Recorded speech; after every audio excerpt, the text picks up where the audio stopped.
5월은 가정의 달이었죠. 네. 네, 한 달 저희들 또 가정을 위해서 기도하고 가정을 주제로 또 말씀 나누고 물론 주일은 이제 주로 잠언을 나눴지만 한 달 참 빨리 가네요. 네, 오랜만에 우리 패널리스트들이 다 같이 모이니까 좋고요. 또 모든 분들 얼굴이 굉장히 밝아 보여서 감사합니다. 어떻게 5월의 소감을 좀 말씀해 보시겠어요? 5월은 모든 계절의 여왕이라고 하는데 5월이 많이 회복하는 분위기가 있었죠. 여러 가지로. 예, 그래서 좀 얼어붙었던 게 좀 여러 가지 가정이나 교회나 좀 회복하는 분위기들이 좀 감지됐다. 예, 좀 그런 느낌이 있었네요.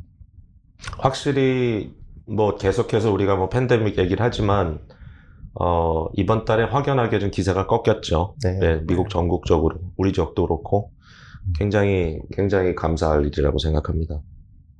네, 우리 이장원 목사님은 5월의 소감은? 사실 날씨는 지금 5월을 이미 앞서가는 것 같아요. 약간 여름 날씨가 지금 90도도 넘고 이러고 있는데 벌써 좀 여름에 대한 기대가 몰려오는 것 같습니다. 그래서 아까 말씀하신 것처럼 여러 가지 지금 바뀌고 있는 상황도 있고 교육부나 저희 양육부서들도 좀 한번 새롭게 좀 쇄신을 하는 그런 시간이 되지 않을까 해서 기대가 좀 됩니다. 사실 여름 사역 준비로 바쁘죠, 벌써 교육부는. 네. BBS도 지금 코앞에 다가와 있고요. 네. 여름에 또 우리 청소년들 행사도 있고, 네, 바쁩니다. 교회적으로 기대가 많습니다. 네. 우리 안민환 전도사님은 5월이 어땠습니까?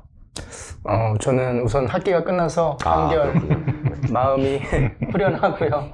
그리고 또 지난주에는 잠깐 주중에 미드웨스트에 그 가족들 만나러 잠깐 다녀왔는데 또 이렇게 리프레시하고 좀 새롭게 또 다시 여름을 준비할 수 있는 시간이 됐던 것 같아요.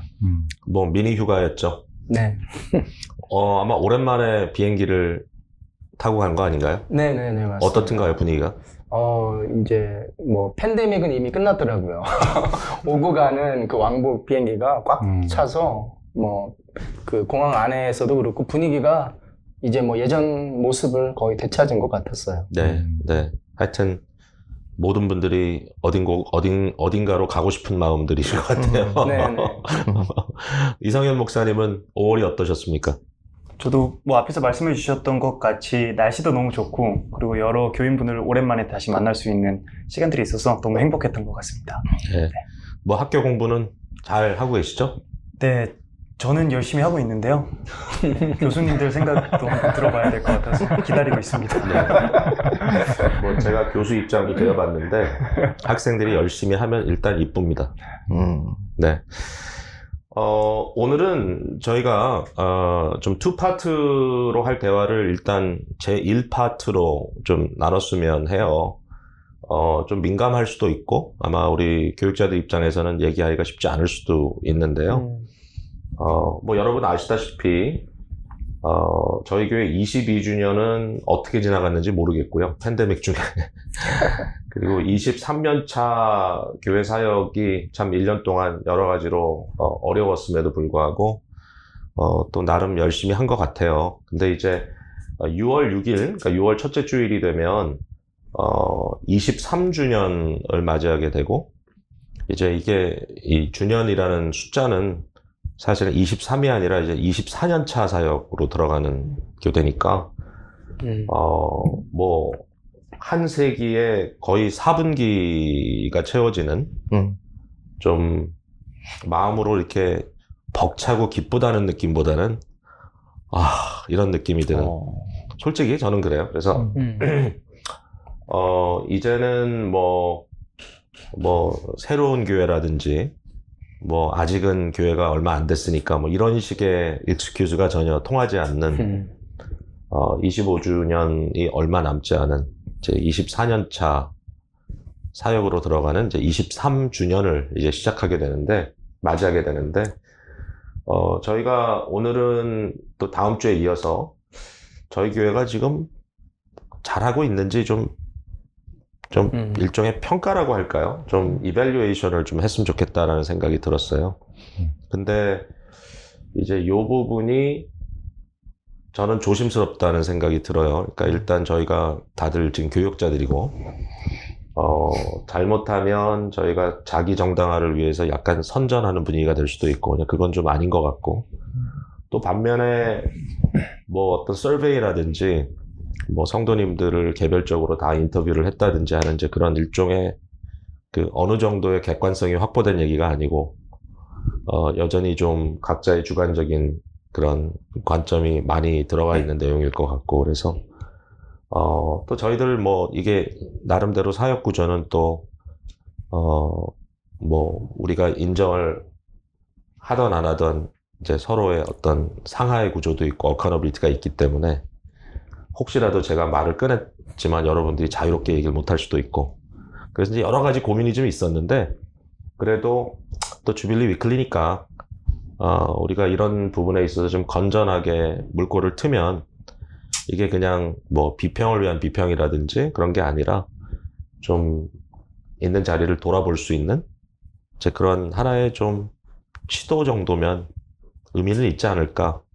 예, 그렇게 생각을 했어요. 예, 그래서 저희가 첫사랑반을 할 때도 이제 그런 얘기를 합니다만은 이제 교회가 해야 될 기본적인 이제 사역을 이제 몇 가지로 나눌 수 있다면 이번에 토론을 위해서 제가 한 4가지를 이제 구분을 좀 해봤고요. 첫 번째는 이제 예배의 영역이고요.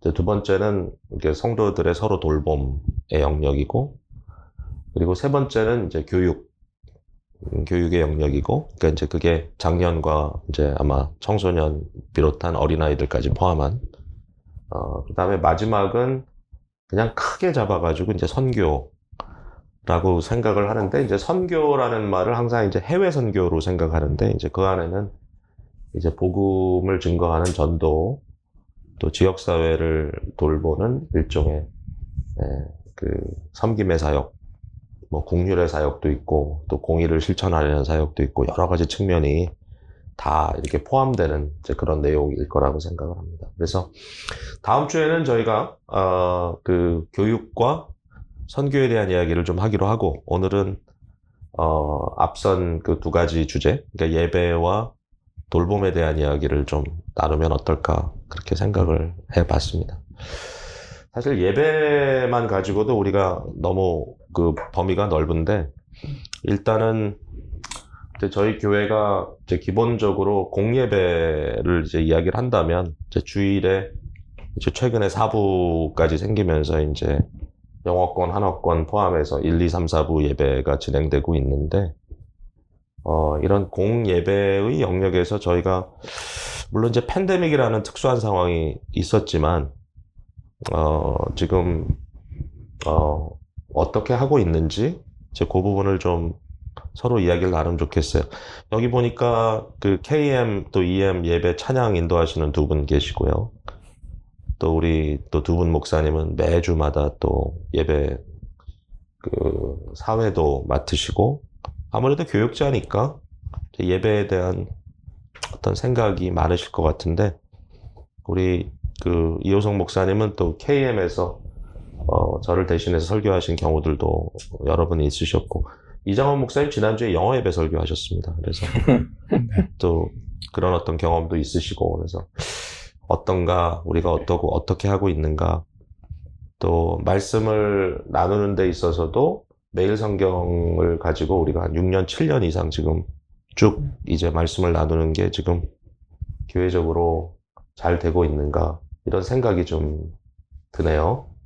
뭐 그 정도로 좀 인트로덕션을 하기로 하고, 일단 예배에 대해서 지금 우리가 예배를 잘하는 교회인지, 예배를 바르게 하고 있는지, 또 우리 장로교의 원리는 우리가 예배를 우리 식대로 막 크리에이트해서 하는 게 아니라 하나님의 말씀이 명령한 것만 예배에 들어갈 수 있다고 하는 원리도 있고, 또 우리 교회에서 또 고민하는 종말적 천상의 예배라고 하는 굉장히 또 거대한 신학적 주제도 있고, 어떠신가요?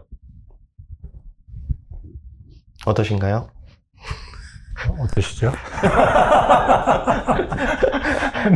아니, 말씀하신 아니, 대로 거대한 주제라서. 네. 예, 그러니까 이 부분에 있어서 저도 좀 고민을 했는데 이런 대화가 어떻게 풀릴까. 근데 뭐 어렵죠. 근데 이제 한 가지는 너무 추상적인 얘기나 원칙적인 얘기만 하진 말고 조금 프랙티컬한 얘기도 하지만 그 사이를 왔다 갔다 해야 될 것 같아요. 뭐 여러분의 솔직한 느낌, 피드백 그렇게 들었으면 좋겠어요. 네, 우리 이성현 목사님부터 네, 저는 망가지실래요? 망가지실래요? 일단 생각해보니까 이제 제가 처음 기쁨의 교회 왔을 때 처음에는 금요기도회 때를 왔었고 그 주에 바로 이제 주일날 왔었는데요. 일단 뭐 되게 감명 깊고 또 감사했던 건 그러니까 제가 그냥 사역을 시작하기 전에 그냥 예배 참가자로서 그때 첫사랑반도 같이 듣는 시간이었었는데 그러니까 되게 좋았던 점은 목사님께서 예배에 대해서 첫사랑반에서 우리 교회 예배는 왜 이런가, 왜 이렇게 디자인되어 있는가에 대한 설명과 그리고 말씀에 대한 선포가 잘 연결되는 지점들이 많아서 아, 내가 지금 드리고 있는 예배가 하나님과 나에게 어떤 의미가 있는 것이구나를 좀 계속 상쇄할 수 있어서 되게 감사했고요. 그리고 또 저희가 말씀 묵상을 매일 성경으로 하면서 또 새벽 예배도 그 말씀으로 들으면서 주일날 설교도 내가 묵상했던 말씀 중에 혹은 그날 묵상한 내용에 그 내용을 다시 듣게 되니까 개인적으로는 말씀을 되게 깊게 연구하고 여러 번 묵상할 수 있다라는 게 되게 장점이었던 것 같습니다. 네. 그러니까 사역자가 되시기 전에 이제 교회의 예배자로 참여하셨던 경험, 네. 굉장히 도움이 되네요, 그게. 우리 안민환 전도사님도 그런 비슷한 케이스 아닌가요? 네, 저도 처음에 이제 기쁨의 교회에 출석하기 시작한 게 그냥 평신도로서 참석하고서 이제 이후에 신학교 가면서 또 교육자로 이렇게 섬기게 되었는데 저는 특별히 이번 주 주일 설교 좀 묵상하면서 아삽의 시가 좀 마음에 많이 와닿더라고요. 그래서 특별히 아삽이 심한 고통 가운데 있었는데 그 시편 73편에서 17절 이후로 생각이 분위기가 확 바뀌면서 이제 이야기하는 것이 아삽이 하나님께로 나아갔을 때, 즉 예배 가운데 정말 저희 아삽이 나아갔을 때 그의 생각과 마음이 180도 변한 것을 보면서 이제 지난 뭐 팬데믹 기간 동안 또 제 스스로 교육자이기 전에 예배자로서 내가 하나님께 예배 가운데 나아갈 때 정말 나의 마음과 정성을 다해서 예배하였는가 좀 돌아보면 사실 마음 가운데 부산했던 그런 것들이 많이 있었던 것 같아요. 이제 물론 교육자로서 또 예배 찬양을 인도하고 예배 가운데 이제 맡은 것들이 있어서 이것저것 이제 또 챙겨야 할 부분이 있어서 당연히 그럴 수밖에 없지만 그 이전에 이제 하나님 예배하는 자로서 예배를 통해서 하나님께 찬양과 경배를 올려드리고 또 하나님께서 주시는 말씀 통해서 또 새롭게 또 심령의 변화가 생기고 또 힘을 얻는 예배를 내가 드렸는지 좀 그런 것들을 한번 돌아볼 수 있는 계기가 됐던 것 같아요. 이장원 목사님은 우리가 예배를 어떻게 드리고 있는 것 같아요? 이제 생각해보니까 제가 뭐 기쁨의 교회에서 예배를 드리기 시작한 지 이제 아직 채 2년이 안 됐는데 저한테 좀 인상이 깊은 우리 기쁨의 교회가 좀 잘하고 있는 예배 부분은 그 딱 예배 공간에 들어갔을 때부터 좀 느껴지는 게 예배당 뒤편에 이제 이렇게 6개의 그 글라스들이 이렇게 딱 있잖아요. 그래서 그거 일단은 공간에서 그 느껴지는 게 이게 주일만 따로 우리가 구별해서 거룩히 여기는 것도 중요하지만 이게 나머지 6일과 다 같이 연관돼서 가는 거구나. 그래서 예배 가운데 저희가 자주 강조하는 부분도 주일이 중요한 만큼 6일간의 삶을 어떻게 살다가 지금 와서 예배를 드리는지에 대한 강조가 많이 되잖아요. 그래서 천상의 보좌 앞에 들려가서 저희가 함께 예배하는 순간과 함께 우리 일상의 삶에 대해서 좀 강조하는 부분이 좀 우리 예배의 좀 강점이 아닐까 하는 생각을 해봤고요. 특히 이제 팬데믹 때가 되다 보니까 6일간의 그 삶이랑 주일이 굉장히 경계가 모호해지는 부분들이 많이 있잖아요. 근데 그런 측면에서 다시 한번 기쁨의 교회는 이런 면에서 좀 예배에 대한 강조가 잘 되고 있다라는 생각을 좀 했습니다. 우리 요성 목사님은 어떻게 생각하세요? 예배가 성도의 생활, 신앙생활, 그리고 일반적인 생활 다 포함해서 제일 중요하다는 건 뭐 누구도 부인하지 않으실 것 같은데, 교회의 여러 가지 사역들이 상황상 잠시 멈추고 다 긴축을 한다 하더라도 절대로 멈추지 않는 이제 하나의 중요한 사역이 이제 예배잖아요. 저희가 팬데믹 때 오프라인 예배를 나오시지 못하는 분들을 위해서 온라인으로 동시간 라이브 스트림을 한 것도 그 예배가 얼마나 중요하냐라는 것을 단적으로 보여주는 예인데, 이제 예배 사회를 보는 입장에서, 사회로 인도한 입장에서 그 연예인 유재석이 아직도 카메라 울렁증이 있다고 하는데, 인간적으로는 저는 포디움에 올라갈 때마다 떨리거든요. 그렇지만 이 예배가 하나님 앞에 어떻게 드려져야 되는가라는 부분들을 생각하면서 최선을 다하려고 노력을 했던 것 같아요. 그래서 말씀 한 구절을 읽어도 정말 이렇게 우리가 신령과 진정으로 예배를 드린다, 요한복음에 나오는 것처럼, 그리고 찬양을 드릴 때도 제가 노래를 잘하든 못하든 정말 찬양은 이제 개인적으로도 경험이 많고 말씀과 기도가 이렇게 교차되는 지점이라고 저는 생각하는데, 그래서 그런 라이블리한 그런 이렇게 하나님 앞에 우리가 존전에 서 있다라는 그런 경험들이 예배 가운데 매주 이렇게 이루어지지 않으면 얼마나 힘든가라는 부분을 모든 성도님들도 이번 기간에 굉장히 깊이 느끼셨을 것 같고, 그것이 역설적으로 예배가 얼마나 중요한가, 그리고 기쁨의 교회의 사역들 중에서도 예배가 살아있는 것이 얼마나 중요한가, 이 섬기는 자들도 그렇고 함께 예배에 참여하는 자들도 그렇고 그 부분을 깊이 좀 돌아보게 됐던 시간인 것 같아요. 네, 네. 제가 그 역사 지난 한 3년 동안의 어떤 그 분위기를 쭉 생각해 볼 수도 있고, 또 사실 우리가 예배 장소가 몇 번 바뀌었잖아요. 그 과정에서 좀 느꼈던 것도 있고, 또 제 나름대로 이제 여러 교회, 다른 교회들을 다니면서 예배에 참여하고 또 말씀 전해봤던 그런 기억들을 한다면, 일단 그 다른 교회들을 이렇게 비교를 하자면, 이제 우리 교회가 좋다 나쁘다를 떠나서 이제 교회들마다 그 가지고 있는 리소스에 따라서, 그러니까 예배를 얼마나 평이하게 드리는가, 예배 어떤 내용이라든지 음악이라든지 뭐 장소라든지, 아니면 얼마나 세련되게 하느냐, 이런 차이는 있는데, 제가 많이 느껴지는 게 뭐냐면은 세련되게 한다는 게 예배를 잘 드리는 건 아니다. 그러니까 이제 예배를 잘 드린다, 못 드린다, 뭐 그게 구분이 쉽진 않겠지만, 이제 그 평가의 기준은 얼마나 뭐 순서가 세련되게 진행이 되고, 음악이 얼마나 세련되게 들어오고 나가고, 또 교회의 어떤 그 전반적인 그 메커니컬한 그 이퀴프먼트가 얼마나 잘 되고 있고, 이제 그것만 가지고 어떤 분위기를 평가할 수가 없는데, 사실은 우리가 분위기를 많이 얘기하거든요. 예배 분위기가 어떠냐. 근데 한 가지 그저 제가 좀 감사하게 생각하는 것은, 이제 저희 교회가 뭐 목사님 말씀하신 대로 이제 그 예배 인도자나 또는 설교자의 입장에서는 항상 어려워요. 그러니까 쉬운 날은 없어요. 그러니까 뭐 오늘은 설교가 잘 되네 뭐 이런 건 없고, 또 1, 2, 3, 4부를 하다 보면 모든 부가 똑같지도 않고, 그러니까 이게 되게 어드벤처인데 매주마다 매번마다. 근데 한 가지는 전반적으로 예배에 대한 집중력이 좋다.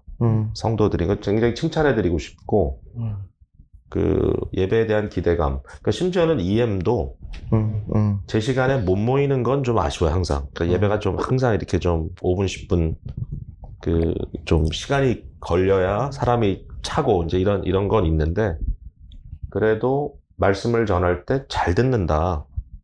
이제 집중력이 있다. 그러니까 굉장히 어떻게 보면 참 밭이 좋다고 생각할 수 있죠. 말씀의 어떤 밭이.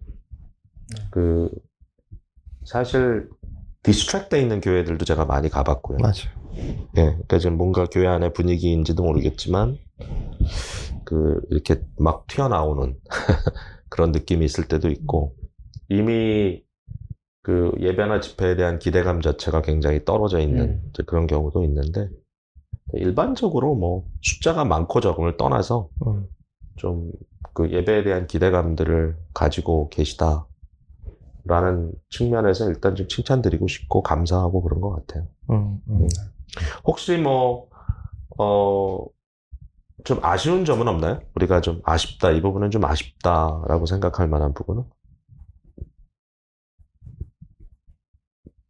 이 부분은 진짜 성도님들한테 여쭤보면 확실하게 나올 텐데, 예, 저희도 섬기는 입장이라서 아무래도 좀 그런 부분들을 객관적으로 보지 못하는 게 있지 않나.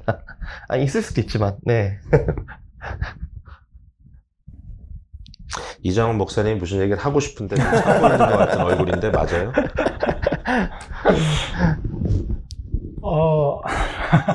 아니요. 이게 어색한 웃음인데? 장점이 또 반대편에서 보면 단점이 될 수도 있고 뭐 그렇긴 한데 그 저희 예배 장점은 어떻게 보면 또 한 가지 장점은 이렇게 되게 간결한데 그 안에 또 필수적인 요소들이 다 있는 거는 굉장히 좋은 것 같아요. 다른 교회에서 느끼지 못하는 어떤 군더더기 없이 딱 하는 그게 참 좋은데 또 한편으로는 네, 그냥 좋은 것 같습니다. 장점이 단점이 될 수 있다는 포인트가 있었는데 갑자기 중간에 훅 꺼지네요. 뭐 있었던 것 같은데. 아니 얘기해 보세요. 그러니까 뭐 이건 뭐 사실 꼭 있어야 되는 건 아니고 뭐 없을 수도 있는데 그 어떤 저희 개혁주의 교회가 쌓아온 어떤 신앙 고백이라는 그 측면들이 있잖아요. 근데 그런 부분에 대해서 좀 이게 이제 신앙 고백의 참 장점은 물론 우리가 사도신경 고백을 하긴 하지만 우리의 앞선 선조들이 계속 쌓아온 전 우주적 교회 안에서 우리가 지금 예배를 하고 있다는 이 인식을 좀 분명하게 하는 부분이 있어서 그런 측면에서 예배 그런 요소들이 조금 있으면 좋겠다는 생각을 잠시 한 적이 있습니다. 그러니까 뭐 이제 뭐 다른 어떤 우리가 subscribe하는 신앙 고백의 일부를 주일마다 이렇게 조금씩 한다든지. 네. 그럼 뭐 예전에 물론 이제 요건 좀 특별한 케이스지만 이제 하이델베르 같은 경우는 52주로 나뉘어 있기 때문에 네. 이게 일종의 좀 질문하면서 답하고 할 수 있는 그런 면도 있고 네. 거기에 대해서 사실 어떤 분이 그런 얘기를 하더라고요. 뭐 소유리 문답이나 대유리 문답을 이렇게 주로 나눠가지고 주제별로 할 수 있도록 좀 어레인지를 하면 좋겠다. 근데 뭐 꼭 그렇게 안 하더라도 소유리 문답 같은 경우는 일주일에 두 개씩만 하면은 1년에 조금 남죠. 한 3-4개 남죠. 네. 네, 그렇게 끝낼 수는 있으니까 고려해 볼 이슈인 것 같아요. 네네. 사실은 교동문 대신에 그거를 문답하는 것도 괜찮지 않을까요? 가능하죠. 네. 사실 교동문은 우리가 또 그 예배, 이게 다 예배에다 어떤 배경이 있는 건데, 이제 보통 과거에서는 설교 본문만 읽지 않고 구약 셀렉션, 신약 셀렉션을 예배 동안에 이렇게 낭독을 하는 그런 전례가 좀 있어서, 네. 사실은 이제 교동문은 그런 역할을 좀 하는 부분도 있고, 이제 사실 우리 그 개혁교회도 사실 이 예배 결이 너무 달라가지고, 그 로우 철치와 하이 철치의 그 관점이 너무 다른데, 네. 예, 어떤 분들은 이제 저희 교회가 좀 예배가 젊을 거다라고 이렇게 예측을 하고 왔다가 굉장히 전통적이다 이런 얘기하는 분도 네. 계시더라고요. 그렇죠. 네, 저 처음 왔을 때 그게 딱, 네. 그 목사님을 그때 이제 교육 오기 전에 먼저 잠깐 뵀을 때는 되게, 뭐랄까요. 제가 목사님을 잠깐 뵀지만 되게 뭔가 시도도 많이 하시고, 뭔가 좀 그럴 거다 예상을 했는데, 교회 와서 주일 예배 드리는데, 되게, 네, 전통적이어서 네, 네. 좀 놀랐던 기억이 있습니다. 네. 창의력이 부족하면 전통적으로 하는 게 제일 안전합니다. 근데 하여튼 저는 예배에 대한 어떤 신학은 되게 중요하다고 생각하고 그 신학이 배어 있는 예배 그게 되게 중요한데 또 하나는 이제 자주 바꾸지 않는 것도 중요하다. 왜냐하면 예배의 어떤 리터지나 절차에 사람들이 매번 신경을 쓰고 한다면 예배 자체가 이게 또 좀 포커스가 틀려질 수 있기 때문에 그래서 저는 사실 우리 찬양 인도 하시는 분들에게도 부탁하는 게 그 예배 찬양은 좀 익숙한 거라면 좋겠다. 왜냐면 성도들이 지금 막 이게 뭐지 이러면서 찬양하는 게 굉장히 어렵거든요. 그래서 본인들이 이제 그런 것이 도움이 되겠다. 그리고 사실은 예전에 우리 그 전통적인 교회에서 준비 찬송 있잖아요. 준비 찬송을 한다 그러면 사람들이 무슨 예배 준비를 해 그러는데 그 원래 뭐였냐면은 그날 부를 찬송을 미리 불러오는 거였어요. 예배 전에 모여가지고. 그래서 실제로 예배가 진행될 때는 그 찬송이 익숙하도록. 그러니까 이게 사실은 철학이거든요. 이게 철학과 신학인데, 그러니까 예배 드리는 것은 나에게 집중되면 안 되고 하나님께 집중돼야 되기 때문에 어떤 거든지 나한테 결이 달라서 저항으로 오지 않도록. 그러니까 서프라이즈 팩터가 좀 없어야 되는 거죠. 그러니까 말씀을 들을 때는 물론 그렇지만 그건 내가 이제 받는 거기 때문에 근데 내가 드릴 때는 익숙치 않은 연장을 가지고 드리는 것 같은 느낌을 주면 사실은 교인들에게 되게 미안한 거거든요. 그런 생각을 좀 해야 돼요, 사실. 예배 중에 찬양과 음악의 역할, 이것도 진짜 큰 주제이긴 한데. 엄청 크죠. 네. 그 예배의 여러 순서들 중에 찬양이라는 것이 되게 액티브하게 하나님 앞에 드리는 그런 부분이잖아요. 그러다 보니까 이게 익숙하지 않으면 얼마나 또 예배에 좀 이렇게 방해가 되고, 좀 온전하게 나아가기를 어렵게 만드는 부분이 있지 않나.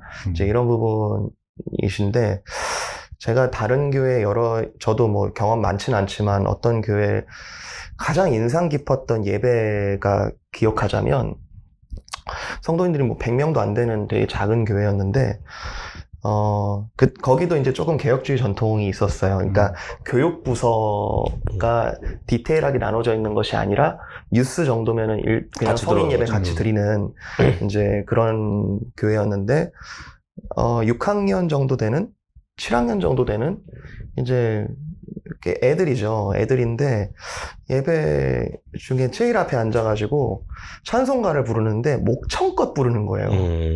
정말 목청껏 부르는 거예요. 아이들이 찬송가를 이렇게 자유롭게 부른다는 것도 신기했지만 그 목청껏 부르는 그것이 예배 전체 분위기를 좌우하는 거예요. 근데 아이들의 목소리로. 그때 그 예배 분위기라는 게 그냥 우리의 느낌 정도가 아니라 정말로 총체적인 우리가 하나님 앞에 나아가는 그 모습의 결과인데 너무 인상 깊었던 기억이 있어요. 이 얘네들이 목청껏 부르는 것이 온몸으로 하나님께 예배하는구나를 그냥 단적으로 보여주는 예. 그래서 저희 교회가 저는 비교적 잘 하고 있다라고, 그리고 예배에 대한 기대감이 있다는 것 정말 진짜 인정하고 너무 감사한데, 하나님 앞에 우리가 전심으로 나아간다는 것이 예배에 어떻게 반영돼야 될까? 이런 고민들은 계속되어야 된다고 생각합니다. 그 언급한 내용 중에 이제 여러 연령대가 함께 예배하는 그게 또 하나 사실은 이게 좀 개혁주의 전통이긴 한데, 이제 언약, 커버넌트 월십이라고 이야기도 하고, 근데 사실은,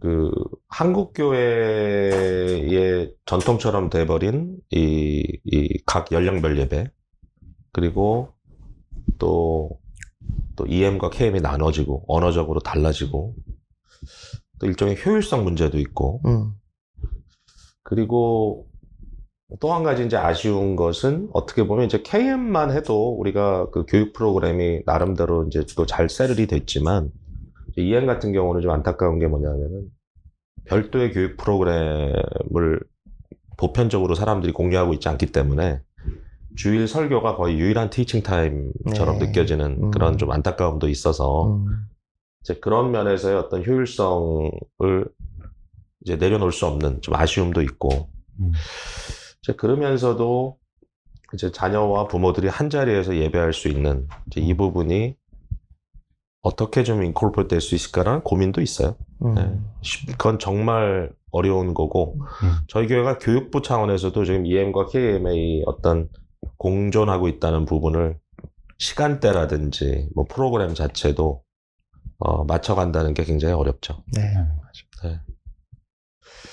참 어쨌든 또 좋은 점도 나눴고 여러 가지 현재 지금 직면한 것도 있지만 한 가지 이제 이 모든 것이 좀 일종의 합의가 되려면 교회 안에 합의가 되려면 소비자적인 관점에서 예배가 좋다 나쁘다라고 평가하지 않는 그 교인들 모두가 다 바른 예배, 옳은 예배를 드리겠다, 전심을 다해서 드리겠다는 헌신이 굉장히 중요한 것 같고 그 예배가 그 이 교회가 어때라고 평가하기 위한 하나의 그 장이 아니라 교회에 헌신되어 있는 언약자들이 전심을 다하여 빠짐없이 예배에 파티시페이트하는 네.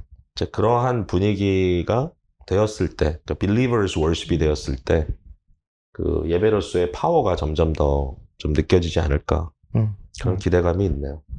24주년을 향하여 가는 이제 24년째 사역에는 우리의 예배도 훨씬 더 많이 성숙해지면 좋겠다라는 기대감이 있습니다. 네.